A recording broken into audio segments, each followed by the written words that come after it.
இப்போ இந்தியாவே திரும்பி பார்க்க வச்ச நம்ம கரூர் இஷ்யூவை பற்றி பேசலாமா? பேசுறதுக்கு முன்னாடி ஒரு சின்ன டிஸ்க்ளைமர். நாங்கள் எந்த கட்சியும் சேர்ந்தவங்க இல்லை, எந்த கட்சிக்கும் ஆதரவும் தெரிவிக்கல. கிட்டத்தட்ட 39 பேர் இறந்திருக்காங்க. இன்னும் சிலருக்கு ட்ரீட்மெண்ட் போயிட்டு இருக்குன்னு கவர்மெண்ட் சைட்லேருந்து சொல்கிறாங்க. எனக்கு ஒன்றும் புரியல. அது எப்படி டிஎம்கே தவிர எந்த கட்சி கூட்டம் நடத்தினாலும் இடையில ஆம்புலன்ஸ் போகுது? இது நான் சொல்லலை, எக்ஸ் சீஃப் மினிஸ்டர் இதை பற்றி பல ஸ்டேஜில் பேசியிருக்காரு. விஜய் அவர்களோட முன்னாடி நடந்த சுற்றுப்பயணத்துலேயும் சரி, நேற்று நடந்த இன்சிடெண்ட்லேயும் சரி, ஆம்புலன்ஸ் போயிருக்கு. அதுலேயும் சில ஆம்புலன்ஸ் எம்டியாக இருக்குது. ஏன் உள்ளே வரீங்கன்னு மக்களே கேள்வி கேட்டிருக்காங்க. At the same time Vijay sir வெறும் அரசியல் கட்சி தலைவர் மட்டும் கிடையாது, அவர் ஒரு ஆக்டர். ஸோ கண்டிப்பாக கூட்டம் கூட தான் செய்யும். இது நடந்துட்டும் இருக்குல்ல. ஸோ ஆல்ரெடி அவங்க 4 டிஸ்ட்ரிக்டில் பிரச்சாரம் முடிச்சுட்டாங்க. அப்போது எவ்வளோ கூட்டம் கூடன்னு இந்த கவர்மெண்ட்டுக்கு தெரியாதா? டிவிக்கு 10,000 மெம்பர்ஸ் தான் வராங்கன்னு சொன்னதா சொல்கிறாங்க. சரி, ரைட்டு. ஏன் கவர்மெண்ட்டுக்கு தெரியாதா அது சின்ன இடம்னு, அதில் அதிக கூட்டம் கூட்ட முடியாதுன்னு? இது வரைக்கும் தமிழ்நாட்டில் நிறைய இஷ்யூஸ் நடந்திருக்கு.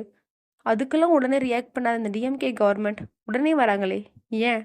நம்ம கள்ளக்குறிச்சி சம்பவத்துக்கு வந்தாங்களா? இல்லை. சென்னை மரினோ ஆஷோனால இறந்தாங்களே, அப்போ யாராச்சும் வந்தாங்களா? இல்லையே.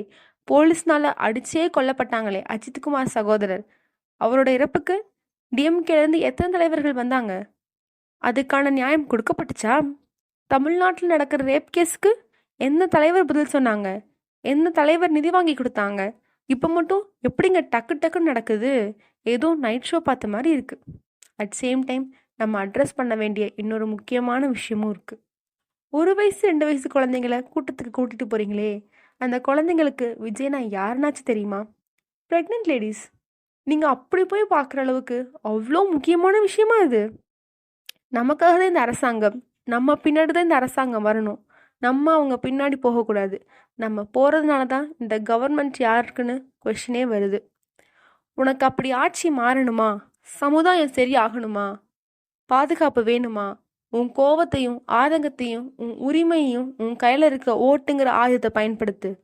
புரிஞ்சுக்கோ, பொழைச்சிக்கோ. நெக்ஸ்ட் வர ஜென்ரேஷனும் உன்னதான் பார்த்துட்ருக்கு.